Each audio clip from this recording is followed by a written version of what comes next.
Chair Shot Reality continuing on here at Point Park University, at Juicy Steen on Twitter, at Justin LaBar on Twitter. And Juice, let's pick the conversation up here and let's talk about what ended up being the main event at the Hell in a Cell pay-per-view, which begs to wonder why you just wouldn't have promoted it the whole time. But it seems Vince could not make up his mind. Couldn't make up his mind and decided to make it last. Made it last. Sasha Banks versus Charlotte.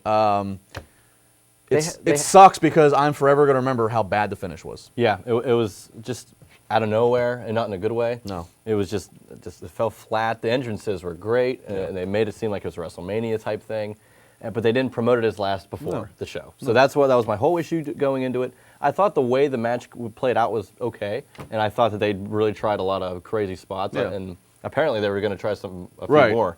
The ending killed it all. Right, they pulled. That's the thing. 95% of the match was very entertaining. And they pulled from the famous formula of Mankind and Taker. A whole lot going on. Who buzzed about that one? Right, a whole lot going on prior to the match. Which to those who are complaining about this and who think it's a ripoff or whatever your complaint may be, first off, nothing's original wrestling. Everything is a certain formula they redo. Everything's been done before. Right. I can't tell you the amount of times that when there's a big match coming up, those two performers, they will draw back and say, let's do it like they did in this. It's just you plug in your appropriate spots for your character.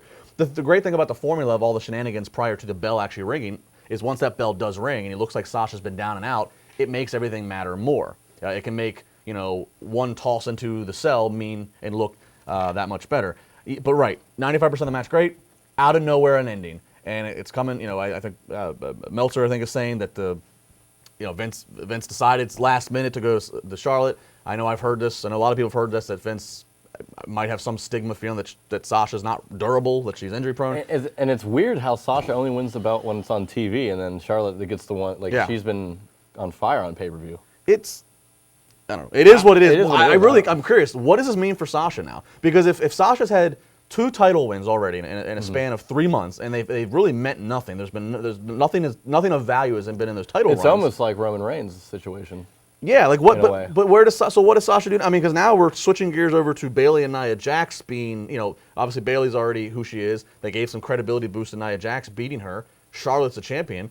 Is Sasha just is she just over here?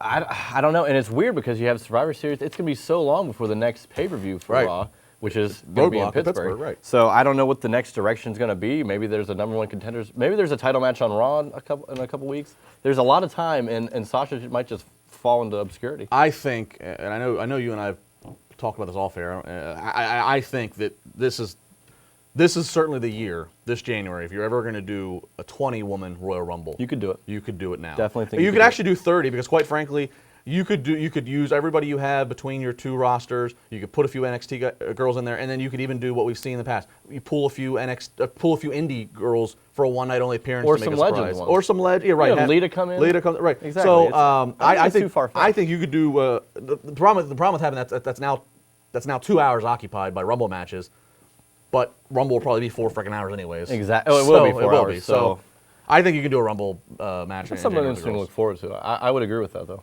I think it's an idea.